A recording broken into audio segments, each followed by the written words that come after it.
The sandwich cost her everything, but it gave him a future worth $47 million. Victoria, 9 years old and black, saw the starving white boy through the fence. Her family had nothing, but she gave him her lunch anyway. Every day. For 6 months. No one asked her to. No one thanked her. She just did it.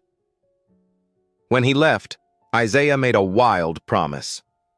"I'll marry you when I'm rich." She laughed, then tied half her ribbon around his wrist.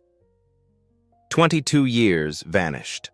Isaiah became a CEO, spent 5 years searching for her, bought buildings, hired investigators, found nothing. Tonight, he'd walk into a community meeting in Chicago. Victoria would be there, still wearing her half of the ribbon. Neither knew they were seconds away from reunion. Isaiah Mitchell woke at 6 a.m. in a penthouse that cost more than most people earned in a lifetime. Floor-to-ceiling windows. Lake Michigan stretched out below. Sunrise painted the water gold. He didn't notice. He never did. The espresso machine hummed. Italian. $7,000. He pressed a button and walked away before the cup filled. His closet held 40 suits, all tailored, all perfect. He grabbed one without looking. The apartment was silent. Always silent. No photos on the walls, no personal touches, nothing that said someone actually lived here. It looked like a hotel. Felt like a tomb. His phone buzzed.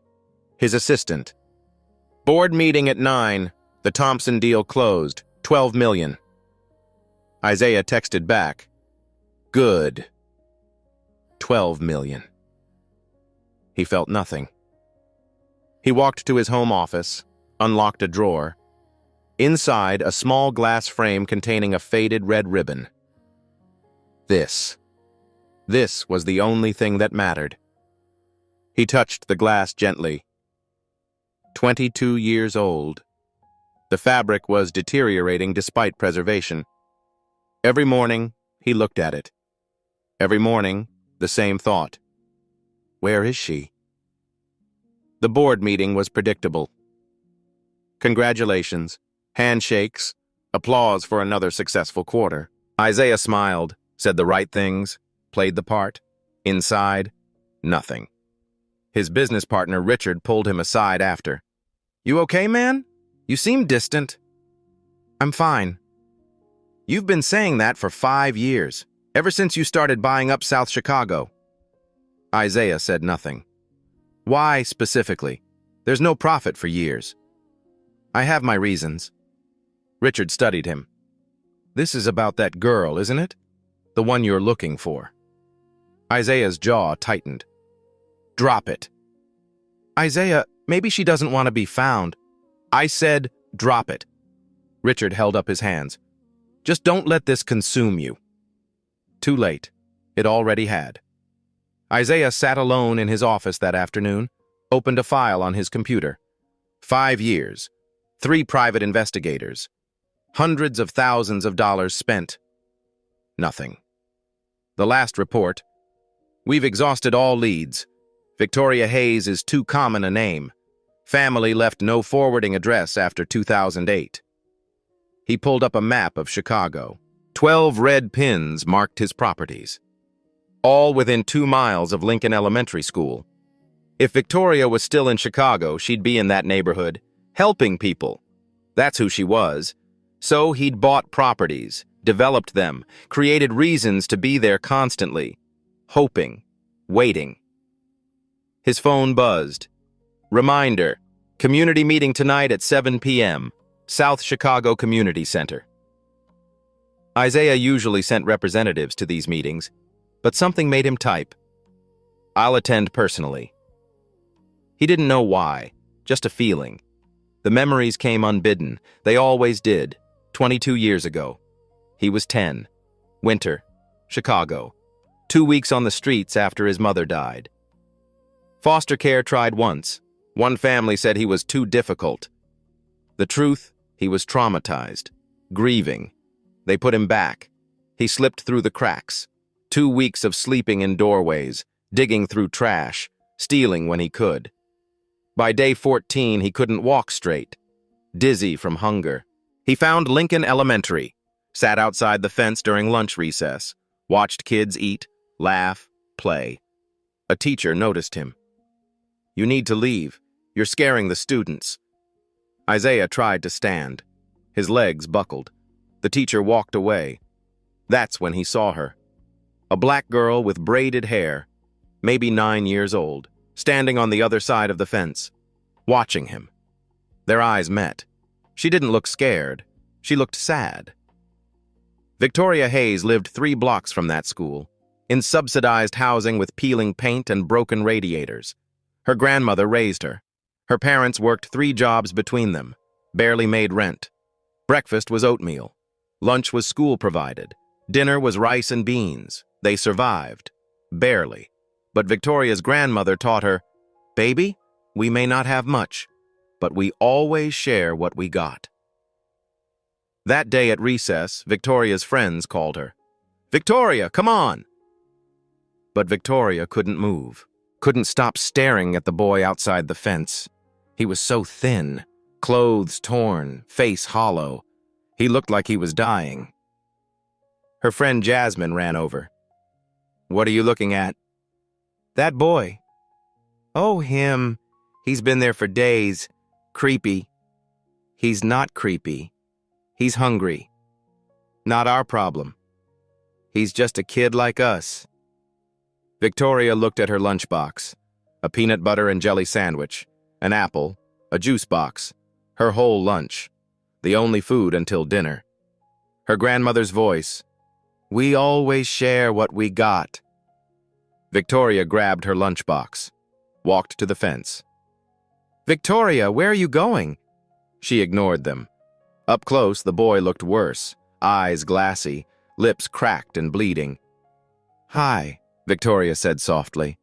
"I'm Victoria. You look hungry." The boy tried to speak. Nothing came out. Victoria pushed her lunchbox through the fence. "Take it. It's okay." The boy grabbed the sandwich, ate it in 4 bites, tears streaming down his face. Victoria watched him eat everything, the apple, the juice, even the crackers. When he finished, he looked at her. "Thank you." His voice was hoarse, broken. "What's your name?" "Isaiah." "Are you okay, Isaiah?" He shook his head. "No." Victoria's heart broke. "I'll bring you lunch tomorrow, too." Isaiah's eyes widened. "You will?" "I promise." The bell rang. Victoria had to go, but she looked back 3 times. Isaiah sat clutching the empty juice box, watching her. Isaiah blinked. The memory faded. He looked at the clock. 6:45 p.m. The community meeting started at 7. Something told him tonight was different. He grabbed his coat, touched the ribbon in his desk one more time. "I'm coming, Victoria.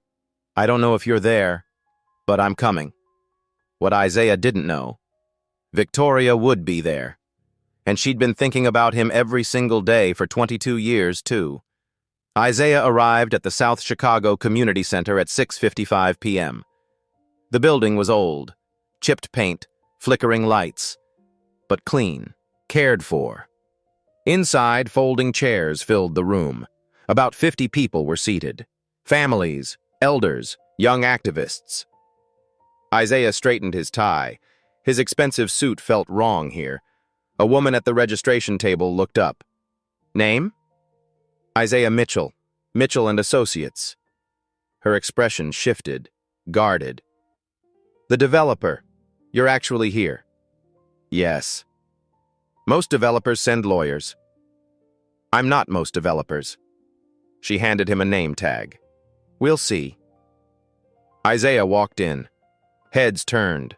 Whispers rippled. That's him. The millionaire. Probably here to bulldoze everything. Isaiah found a seat in the back. A woman in her 60s stood at the front.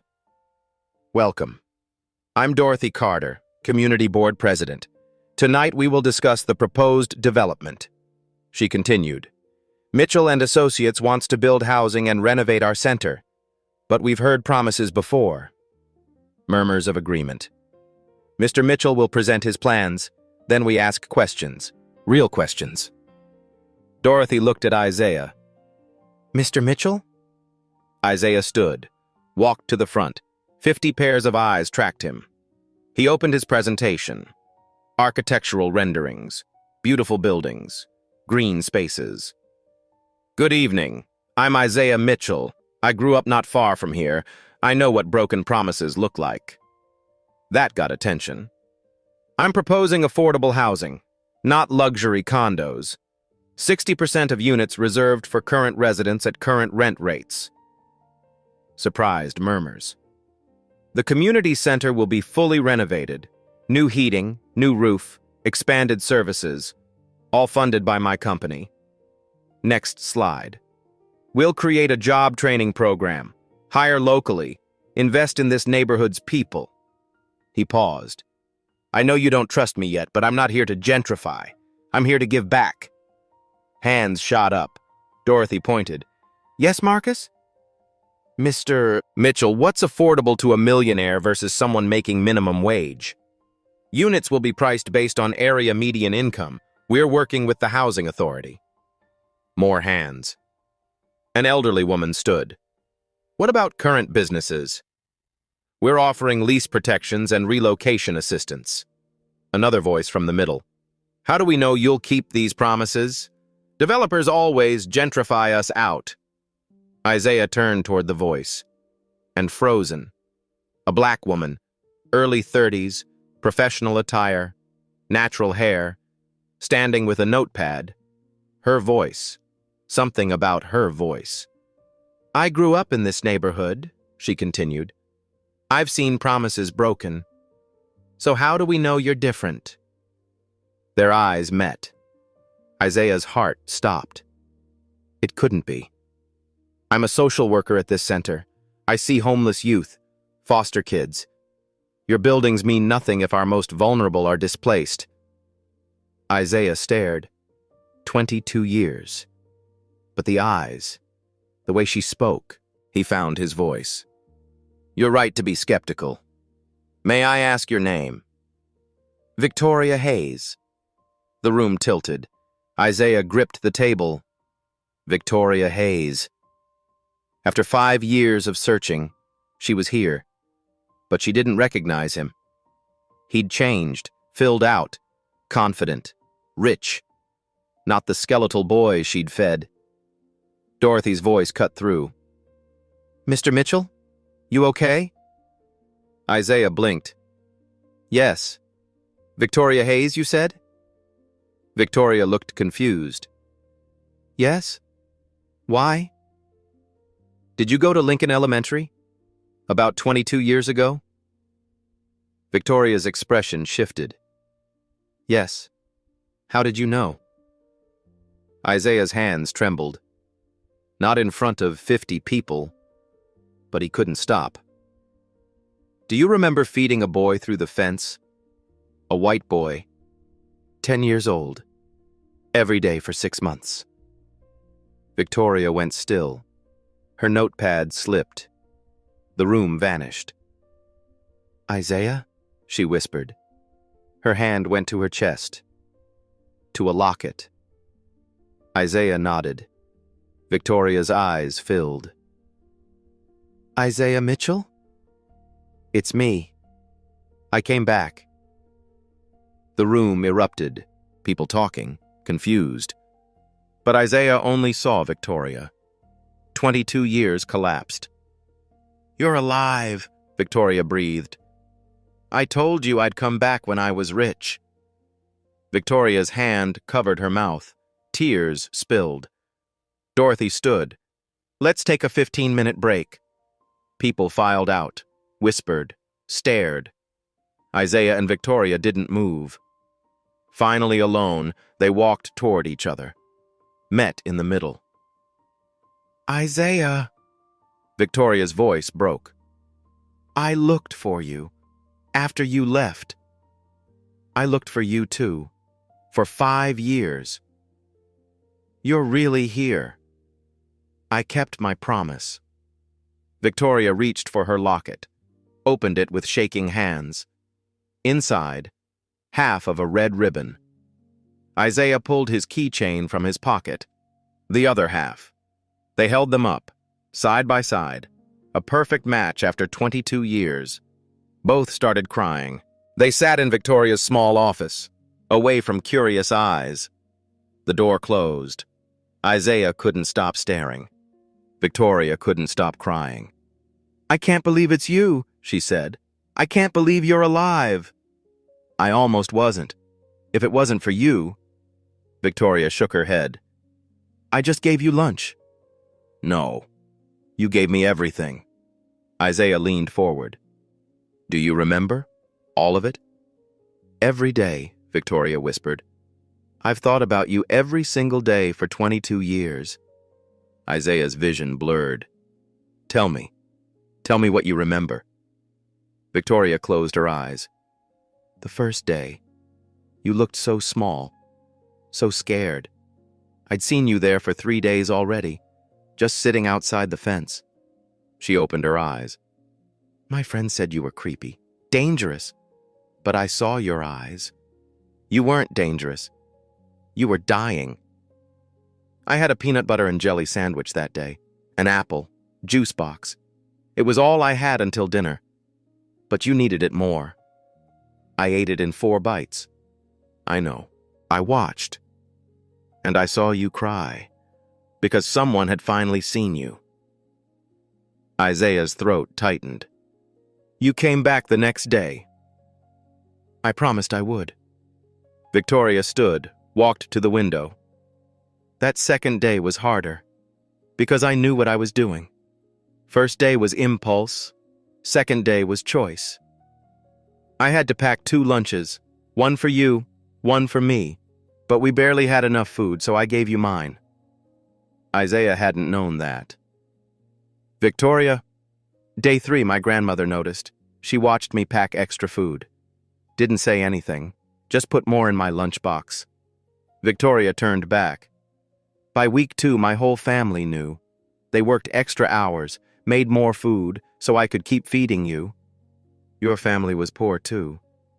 "We were, but you were poorer, and you were alone." "Do you remember the conversations?" Victoria asked. Isaiah smiled through tears. "Every word. You'd tell me about your day, what you learned, the book you were reading. You were so smart, you'd ask questions, ask good questions. I knew you were special. I didn't feel special." "I know. That's why I kept reminding you." Victoria sat back down. Week 3. Other kids started teasing me. Isaiah remembered. He'd told Victoria to stop. "But you didn't stop," Isaiah said. "No, because you mattered more than their opinions. Your friend Jasmine tried to pull you away." Victoria nodded. "Every day. Said I was being weird. Mrs. Patterson caught me. 4th week. She was going to report it." Isaiah leaned forward. "What happened?" "I begged her. Told her you'd starve. She looked at you. Really looked. Then she said she didn't see anything." "She helped you?" "She started bringing extra snacks. Left them in my cubby." Isaiah's chest ached. "People were kinder than I thought." Victoria's voice dropped. Then winter came. Isaiah closed his eyes. Winter. The worst part. December. The temperature dropped to 15 degrees. You were outside in a thin jacket. No hat, no gloves. Your lips were blue. I remember. That afternoon I ran home, grabbed my winter coat, my dad's gloves, a scarf, a blanket from my bed. You gave me your coat. You said no. Said I'd be cold. I lied. Said I had another one. Isaiah opened his eyes. You didn't. No. I shivered through recess in a sweater for 2 months. Got sick. My grandmother was so worried. Victoria, I didn't know. You weren't supposed to know. Silence hung between them.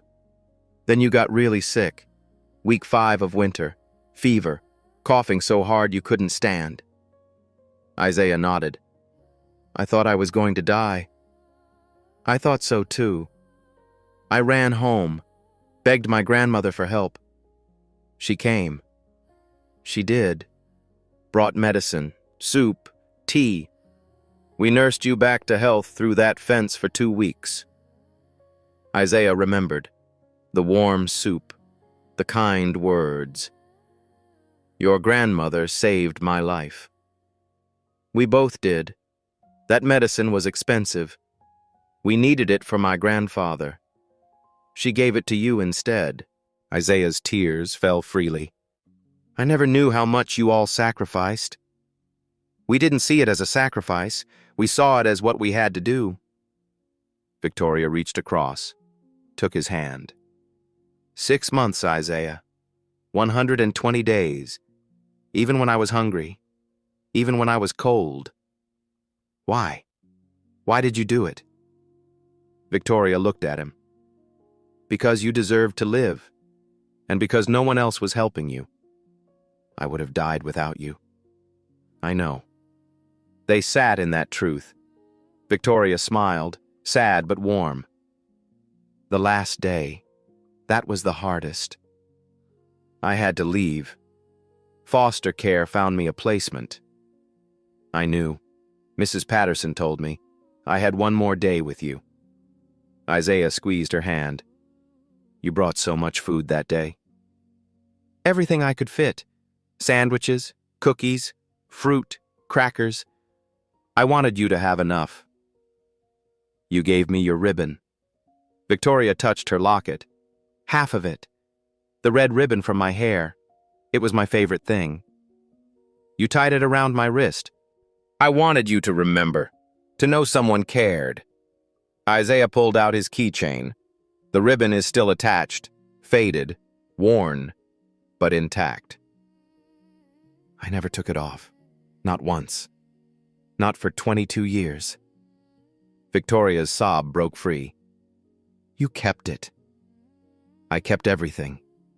Every memory, every word, every moment. So did I. They stood, embraced, held each other like they'd wanted to for 22 years. Thank you, Isaiah whispered. Thank you for saving me. Thank you for surviving. Thank you for coming back. They pulled apart, both crying, both laughing. I made you a promise that day, Isaiah said. You said you'd get rich and marry me. I meant it. Victoria laughed through tears. We were 10 years old. I still meant it. Their eyes held. Something passed between them. Recognition. Connection. Something that started 22 years ago. A knock on the door. Dorothy's voice. Folks, people are waiting. Victoria called back. 5 more minutes. She turned to Isaiah. What do we do now? I don't know, but I'm not losing you again. I'm not going anywhere. Good, because we have 22 years to catch up on. Victoria smiled. And a community meeting to finish. Can we talk later? Yes, but Isaiah, this project, is this really about helping people or finding me? Isaiah was quiet. Then be honest. Both. I wanted to help because of what you taught me. But I also hoped if I was here enough, I'd find you. You built all this looking for me? I built all this becoming the person you believed I could be. Victoria's eyes filled. You did it. You became amazing. Because of you. They straightened their clothes, wiped their tears. Ready? Victoria asked. Isaiah held out his hand. Together? Victoria took it. Together. They walked back into the meeting room. hand in hand. 50 faces turned. Everyone had heard something. Whispers filled the room. Dorothy stood. "Shall we continue?" Isaiah nodded, but he didn't let go of Victoria's hand, and for the first time in 22 years, he felt complete. The meeting room buzzed with whispers when they returned. Dorothy raised her hand for silence. "I think we all witnessed something remarkable, but we still have business to discuss. Can you continue?" Isaiah nodded, still holding Victoria's hand. He addressed the room. "What you just saw is why this project exists. 22 years ago, I was homeless, starving. Victoria saved my life every day for 6 months. The room went silent. Everything I built, I did thinking about her. This development isn't about profit. It's about creating the kind of community that saves kids like I was." Applause started, slow at first, then growing. The meeting continued for another hour. By the end, the community voted unanimously to approve the project. As people filed out, many stopped to shake Isaiah's hand, to hug Victoria. Finally, the room emptied. Just the two of them remained. "That was intense," Victoria said. "I didn't mean to make a scene." "I'm glad you did," she smiled. "But now we need to talk." They sat facing each other. Isaiah spoke first. "I want to help you. Please let me." "Help me how?" "Student loans, rent, whatever you need." Victoria held up her hand. "Stop. I don't want your money, Isaiah. But I have so much, and I didn't feed you so you'd owe me. I did it because it was right." Isaiah looked down. "I just want to give back." "Then give back to the community, to kids like you were. But don't try to pay me off." Victoria leaned closer. "I need to know something. Did that boy I fed grow into a good man?" Isaiah met her eyes. "I tried." "Show me." Isaiah pulled out his phone, showed her photos, affordable housing projects, scholarship programs for foster youth, job training initiatives. "I employ people others won't hire, anyone who needs a chance." Victoria scrolled through the images. Tears formed. "You remembered everything I said." "How could I forget? You saved my soul." Victoria looked up. "This is what I need to know, not your bank account. That you became someone who cares. Does that make you proud?" "So proud I could burst." Silence settled between them. Then Isaiah said quietly, "I told you I'd marry you when I was rich." Victoria laughed. "We were children." "I know, but I meant it. And I still mean it." She stopped laughing. "Isaiah, I'm not asking you to marry me right now. That's insane. We just reconnected. But let me take you to dinner. Let me get to know the woman you became." Victoria hesitated. "I don't know if this is a good idea." "Why not?" "Because you're a millionaire and I'm a social worker who can barely pay rent. We're from different worlds now." Isaiah took both her hands. "You have what I've been searching for. You.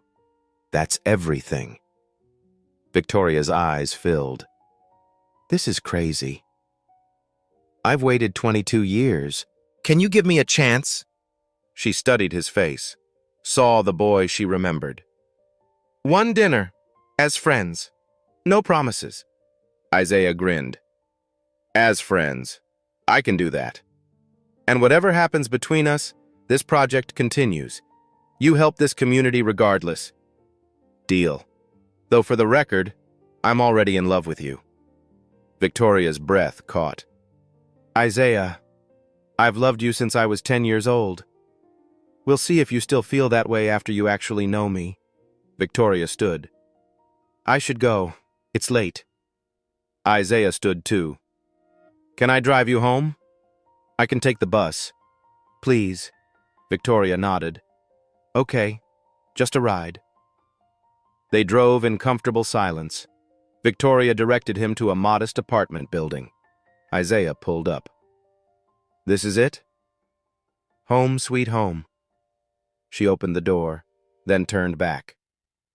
Thank you, Isaiah, for coming back, for remembering. Thank you for giving me a reason to. Victoria smiled. Good night. Good night. She walked inside, turned and waved. Isaiah watched until she was safe. Then he looked at the ribbon keychain. I found her. Now I just have to win her heart. Over the next 2 weeks, Isaiah and Victoria met 4 times. Officially, discussing the community center. Unofficially, they couldn't stay away from each other. Their meetings always ran long.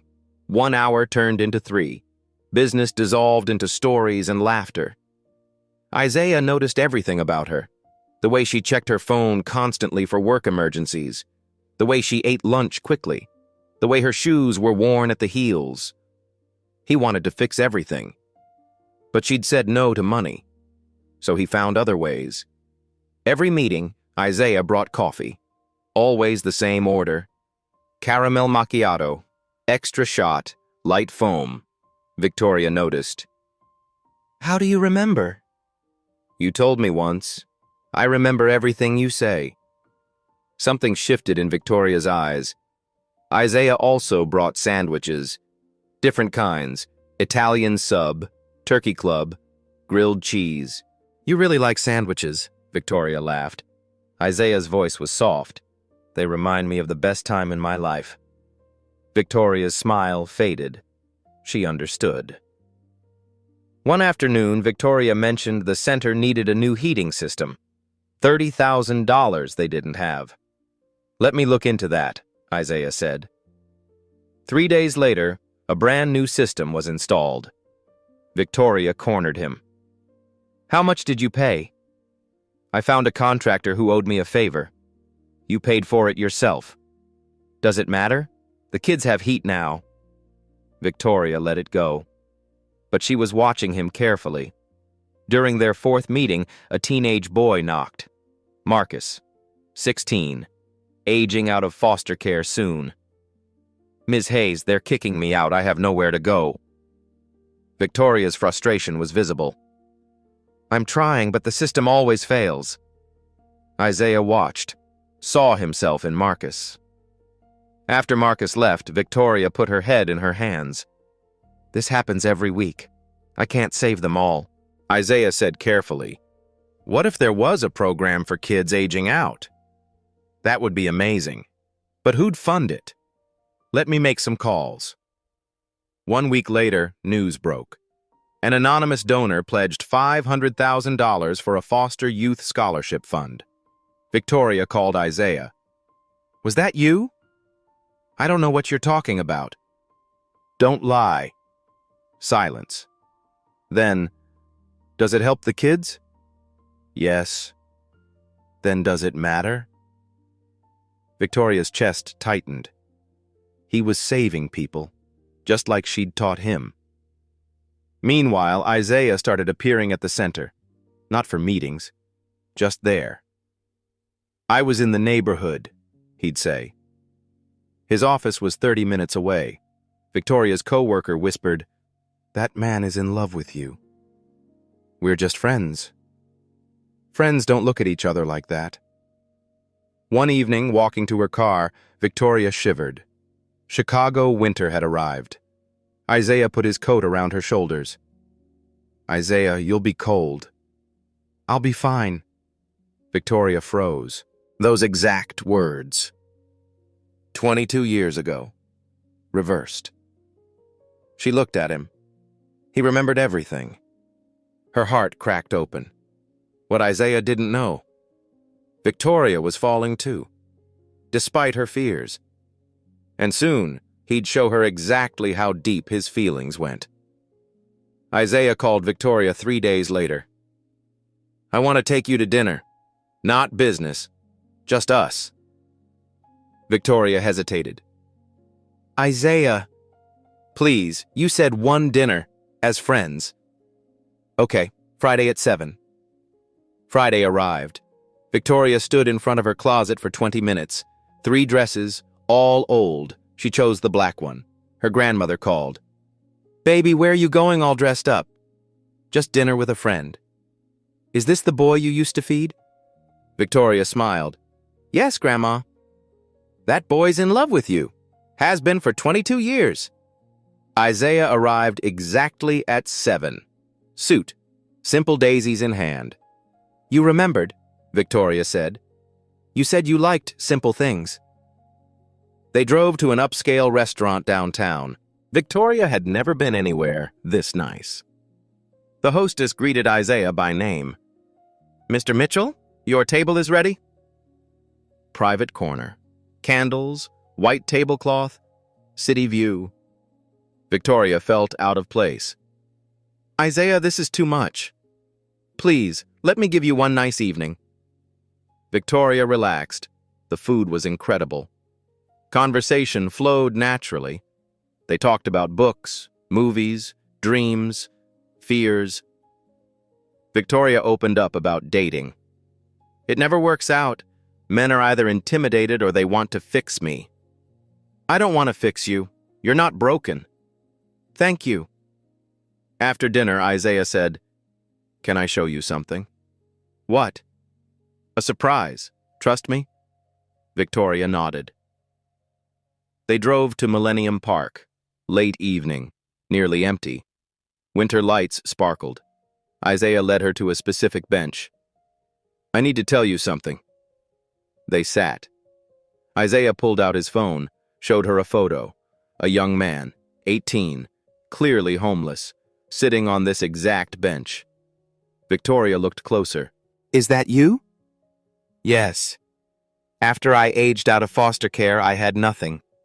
I lived in my car for 6 months. Victoria's hand covered her mouth. "I'd work day labor, make just enough for food. Every night I'd sit here, look at the city lights, all those buildings, successful people." He showed the red ribbon on his keychain. In the photo, it was on his wrist. "Every night I'd touch this and say, Victoria believed in me. I have to make something of myself, find her, keep my promise." Victoria was crying. Isaiah swiped to the next image, a map of Chicago, 12 red pins. "These are properties I own, all within 2 miles of Lincoln Elementary." Victoria stared. "All of them?" "Everyone. Because I knew if you were still in Chicago, you'd be in that neighborhood, helping people. That's who you are." "You've been looking all this time?" 5 years actively, 22 years never forgetting. Isaiah pulled out architectural plans. "These are for the new community center. Look at the dedication plaque." Victoria read through tears.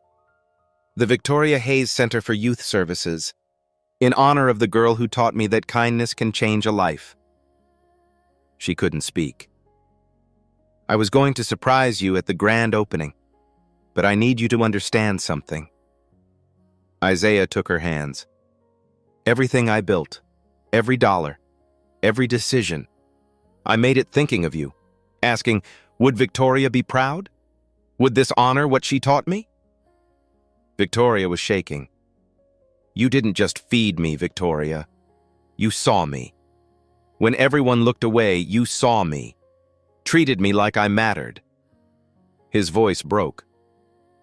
"Do you know what that does to a child who believes he's worthless? You gave me hope, love, a reason to survive." "Isaiah, I just gave you food." "No. You gave me everything that matters." He moved closer. "I told you I'd marry you when I was rich. But Victoria, I don't want to marry you because I owe you." Victoria's breath stopped. "I want to marry you because over these weeks I've fallen in love with you all over again." "Isaiah." "The girl who fed me grew into the most incredible woman I've ever known, still saving people, still sacrificing, still choosing kindness. I don't know what to say. I know it's fast. We just reconnected. But I've loved you 22 years. I don't want to waste another day." Victoria was crying and laughing. "This is insane." "If it's too much, tell me. I'll wait as long as you need." Victoria looked at him, saw the boy she saved in the man before her. "I don't know if I'm in love with you yet," she said honestly, "but I want to find out." Isaiah's face lit up. "Yeah?" "Yeah." They moved together, foreheads touching, tears mixing. "I'm going to spend my life making you as happy as you made me," Isaiah whispered. "You already have." They kissed. Tender. Meaningful. 22 years in the making. When they pulled apart, both were smiling through tears. Victoria's phone rang. She ignored it. Rang again. She checked. "Work emergency." Isaiah stood immediately. "Let me drive you." They rushed to help a teenage girl in crisis, found her housing, made sure she was safe. Working together, Isaiah saw Victoria in action. Her compassion, strength, absolute dedication. He fell deeper in love. By midnight, they reached Victoria's apartment. At her door, she turned. "Thank you for tonight, for everything. Thank you for giving me a chance." "Isaiah? That program for kids aging out, were you serious?" "Very serious. I want to create something that actually helps." Victoria's eyes filled. "I want to help you build it." "I was hoping you'd say that." They stood close, neither wanting the night to end. "I should go in," Victoria said softly. "I know." Neither moved. Finally, Isaiah stepped back. "Good night, Victoria." "Good night." He watched her go inside, waited until her light came on. Then he looked at this ribbon keychain. She's falling too. Upstairs, Victoria leaned against her door, hand over her heart. "I'm falling," she whispered. "I'm really falling for him." For the first time in 22 years, the promise felt possible. The next morning, Isaiah called his lawyers. "I need to set up a foundation, immediately." "What kind of foundation, Mr. Mitchell?" "For youth aging out of foster care, comprehensive support, housing, education, job training, mental health services, everything." "Budget? $10 million to start, renewable annually." 2 weeks later, Isaiah invited Victoria to his corporate office downtown. Victoria walked in, overwhelmed. Floor-to-ceiling windows, modern furniture, success everywhere.